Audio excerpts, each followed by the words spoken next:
California, it's a beautiful place from the coastal redwoods to the desert and mountains. A lot has been done over the years to keep these views protected, but nothing is perfect. And right now in California, climate change is causing a lot of problems like historic droughts, wildfires, and flooding. Today, Governor Newsom announced that he is cutting red tape to help speed up some of those projects that are stuck in environmental lawsuits and permitting processes. So our Morgan Reiner visited the Central Valley today to hear about what could change. Cities across California have built stadiums in as little as 9 months, but reservoirs, bridges, those can take decades. Newsom said it's time to change that, and Republicans said, finally. The state wants to build a tunnel to capture and store water to use during dry periods, but it's controversial and was sued under the California Environmental Quality Act, or CEQA. 289,000 pages. I mean, who the hell has ever read that except ChatGPT? I mean, no human being in the world has read that except lawyers and special interests that are there to manipulate a process. But the Golden One Center in the Capitol, home to the Kings, 9 months. We've proven we can get it done for stadiums. So why the hell can't we translate that to all these other projects? Projects like this one, a renewable energy project, even if they're not sued under the environmental regulations, just the permitting process alone can take anywhere from 2 to 5 years. Hey guys. Newsom toured Next Era Energy Resources site today. On a Friday. A project to store renewable energy in batteries. The VP, Jim Shandalov, told me started in 2011. They have sites just like this one in 20 counties around the state. He said would benefit from the governor's new proposed reforms, fast-tracking permits, a cap on how long a project can be under litigation or review. We want to cap it at 270 days. I mean, 9 months, you can have a kid, okay? I mean, that's a long time. Republican Senator Roger Nilo said he's very pleased. What he wants to do looks a lot like a bill that I carried that was defeated, which would have streamlined the review for the appeal process, in my case to a year, in his case to 9 months. But Republicans have had plenty of bills over the last few years that would have done equivalently the same thing. But the bill Nilo authored that was shot down in the legislature applied to all infrastructure projects that had a cost of over $25 billion. Newsom's does not. You mentioned a lot of different infrastructure, roads, bridges, reservoirs. I'm just wondering why housing wasn't included in this. We feel like we've made tremendous progress in this space. We also have many bills that are currently pending in the legislature that I look forward to signing. The governor's office clarified with me after that the bill Newsom is referring to is from Senator Scott Wiener, which streamlines housing permits in areas that are underperforming their housing targets. And the governor's plan includes 11 bills. He wants this all to pass in the new budget, which lawmakers need to decide on within the next few weeks. All right, in Sacramento County, projects like this nearly $2 billion upgrade to the sanitation wastewater treatment plant could be fast-tracked under Newsom's new plan. So this is the Echo Water project out in Elk Grove. Upgrades that were unveiled today include new water treatment methods that will allow wastewater to be used for irrigation on agricultural lands.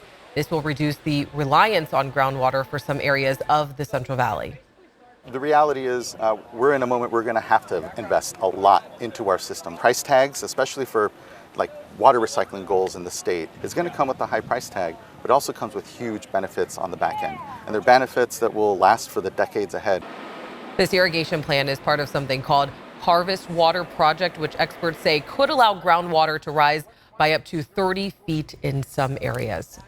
Let's get to some other stories that people are also talking about today. Have you seen this video? This is surveillance video that shows the moment a car crashed into a bus transporting prisoners in downtown Sacramento. 19 people were hurt and 2 of them were taken to a hospital. The car seen hitting the bus, they ran a red light on I Street. A purse snatching caught on camera is believed to be one in a series of purse robberies in Sacramento. This happened on May 3rd near Stockton Boulevard and 65th Streets. 2 men were arrested, but the sheriff's office, they want to hear from you if you think you have been a victim of theft. And it's that time of year again where we show you videos of rattlesnakes. They are out even earlier this year, and there are more of them. Park rangers want you to be extra cautious the next time that you go near tall grass, rivers, lakes, and hiking trails.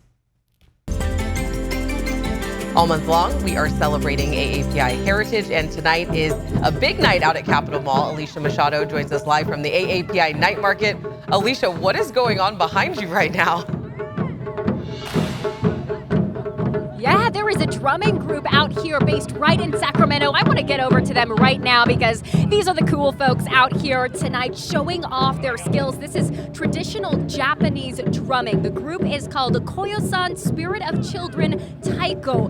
The youngest out here in this group is just 5 years old, but there are all ages in this group today. Just one of the many groups doing live performances tonight, showcasing their culture and heritage for all to see in Sacramento. Of course, here we've also got food as well as vendors from all different kinds of cultural backgrounds. I've seen Filipino, Malaysian, Taiwanese, all represented here today. We spoke with the organizer about what that means to have so many different cultures on display. Take a listen. We really try to get every culture here we can through food, through music, through entertainment, through people, through retail. So that's huge. And we hope that, there's a lot to learn here too for the community. So we expect the greater 4,000 people to come out tonight. So just a place to have fun and learn a little bit more about the AAPI culture. 4,000 people experiencing all that this community has to offer, from these live performances to the wonderful products that they produce. This event will be going on the Capitol Mall until 10 o'clock p.m. tonight. Only half an hour in right now, so you still have plenty of time to get out here and experience all of this. Alex. Thanks, Alicia. And all month long, ABC 10 has been featuring AAPI heritage and culture in our area. Coming up next Friday, which is May 26th, we'll have a mixture of stories on a special episode of To The Point. So be sure to turn in right here at 6:30 next Friday. All right, coming up after the break, Sideshows has many neighbors completely fed up. We are taking your questions about what's being done to stop them to the state. We're looking at moderate heat risk right now, but cooling conditions to come. How low temperatures are expected to drop.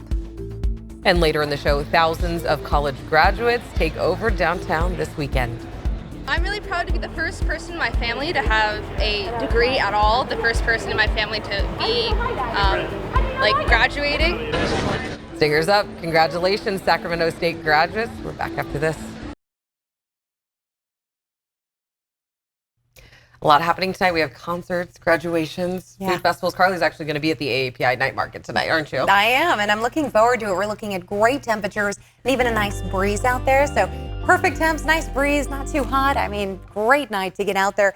In the Big Mountain backyard, we're looking at a pleasant evening. Temperatures in the upper 70s in Sacramento, mid 80s Stockton, Modesto, still a little warm in Marysville at 89 with 72 in Tahoe. Now, we are going to see a warm weekend, so maybe bring out the sprinklers if you want the kids to have some safe fun out there. But big temperature swings headed our way. I'm talking 80s and 90s this weekend, dropping down into the 70s next week. We're also looking at mountain thunderstorm chances and still a flood watch in effect until Monday night. We're currently looking at a little bit of moisture out there. We had some lightning strikes earlier today. Things are starting to settle down for the mountains.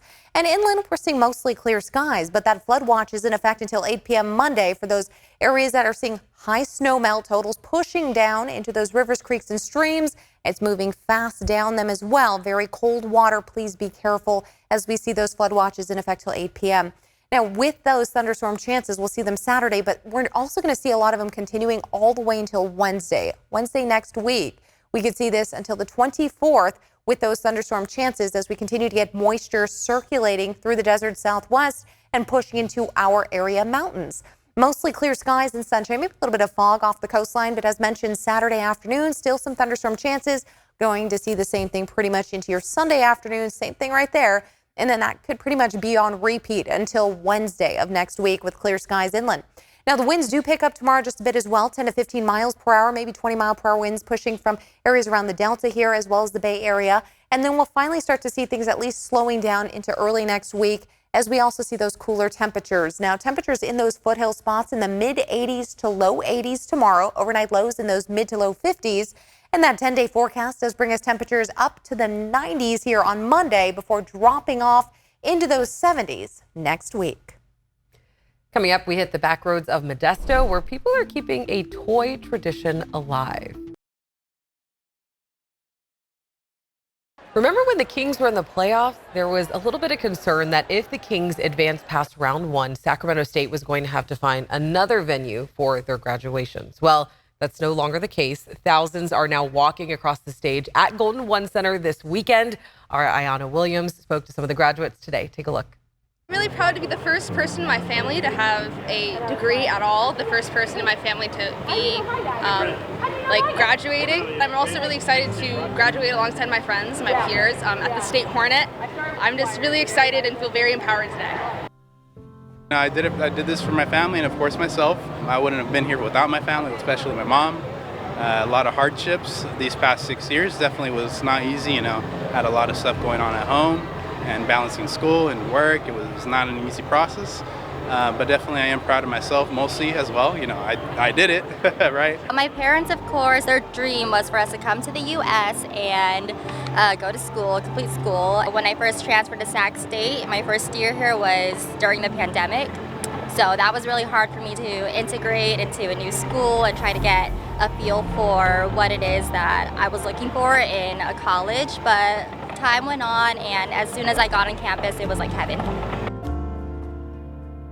Me graduating as a Hmong woman, American woman, is a big accomplishment for many women and many little girls because it shows that we don't have to be conformed by what our culture has shackled us in. Definitely Sac State was a right choice for me. I'm really happy that I went to Sac State.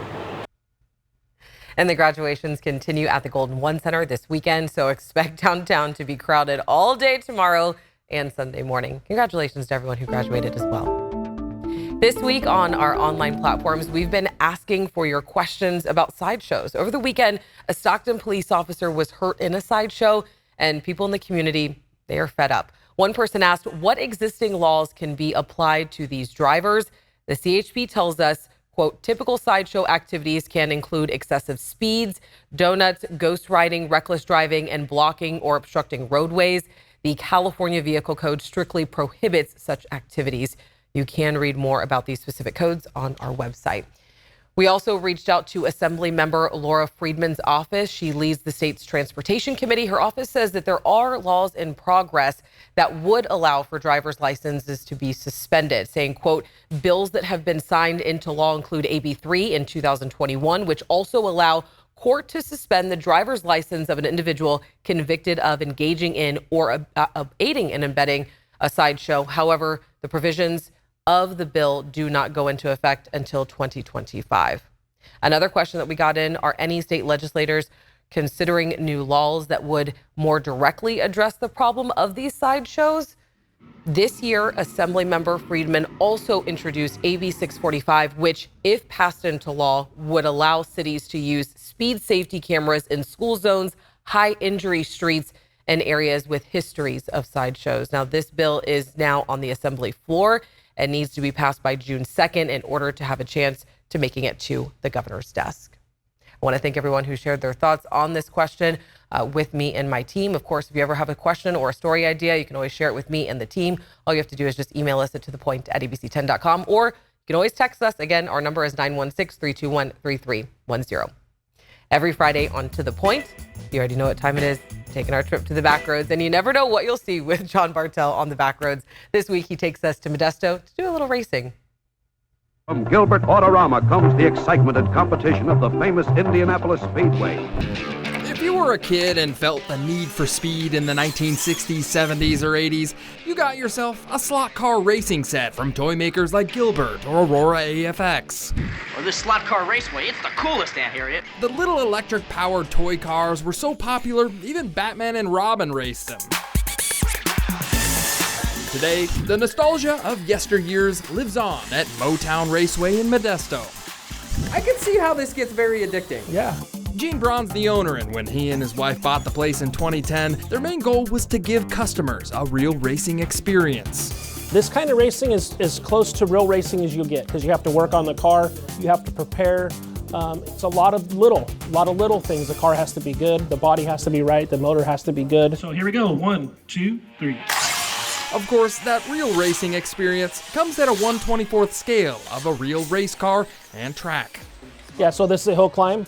We got a scaled drag strip, 55 feet. This track's 155 feet.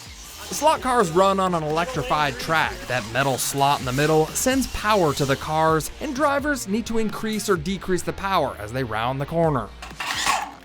Look at Wilbur, try to cheat. Rules are pretty simple. Races are 3 minutes long, and the driver with the most laps wins. Oh, no! And we crashed. And just like any real racing, slot cars require repairs. Good thing Gene has a mechanic shop in the back. Is there rental insurance you got to get on these Yeah, things? no, we take care of that. We cover it. Gene may take care of the damage for you, but your accident may end up on display. It's kind of the Motown Raceway, wall of shame. Wall of shame. Yeah. Cars, two-leg track, race cars. Slot car racing may have started out as a kid's toy, and it still is, but today, big kids play too. And I came home and told my dad I wanted to do it. And he said, you better get a job. So I got a paper route so I could start buying slot cars. John Wilbur's been racing slot cars since he was 12. Since then, he's racked up quite the collection. And I still have some of those old cars that are worth quite a bit of money. Driving is just part of the allure of slot car racing. Building and showing off your cars is pretty important too. This one, I was getting ready to do the wheelie bars on this. We changed the tires. Tires got old. John Tevis prides himself on the craftsmanship of his racers, but if his cars were full-sized, he might go broke building them. These are a little cheaper than maybe the real thing, I think. Absolutely, yeah, way more affordable.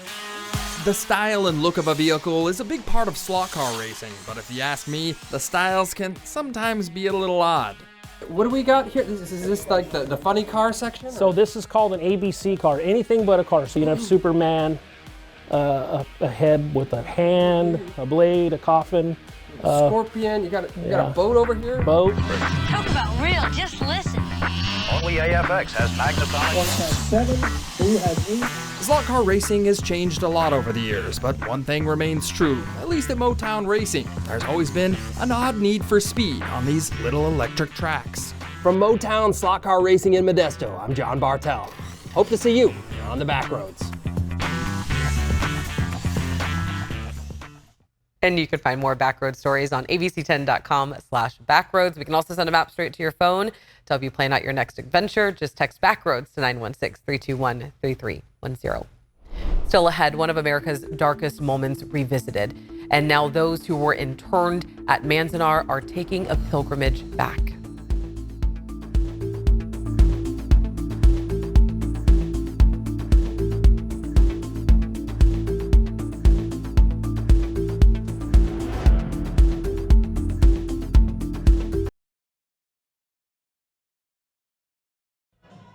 Cardiovascular disease is the #1 killer of women. It claims more lives than all forms of cancer combined.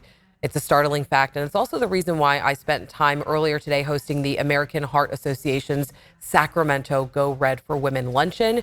We took some time this afternoon to highlight how cardiovascular disease can be prevented through healthy lifestyle habits, and heard some very powerful stories of women who have been affected by heart disease. So some of the big takeaways from today are: make sure that you are practicing self-care, exercising, and of course, above all, prioritizing your mental health as well. That is critical in taking care of yourself. All right, be sure to tune in on Monday for a very moving story here on To The Point. A group of survivors and their loved ones recently made a pilgrimage to one of America's worst internment camps, Manzanar. After the attack on Pearl Harbor, the U.S. government wrongly accused more than 120,000 Japanese Americans of espionage and incarcerated them for nearly 3 years.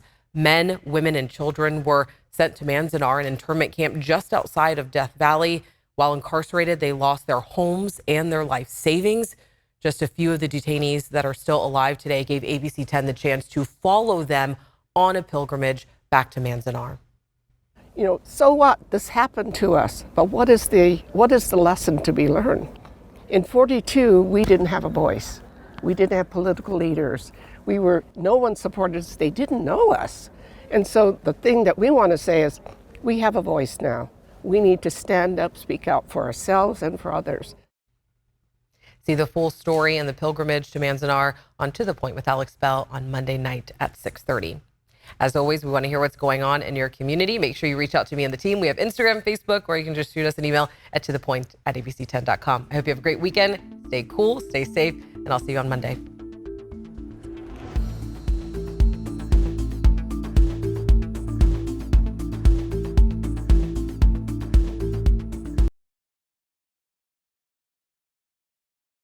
Hey, it's Alex. Just wanted to say thank you so much for watching. I really love hearing from everyone, and I hope that you'll stay in touch. Reach out to me on Facebook at AlexBellTV, or you can email me at tothepoint@abc10.com, or you can even send me a text message at 916-321-3310.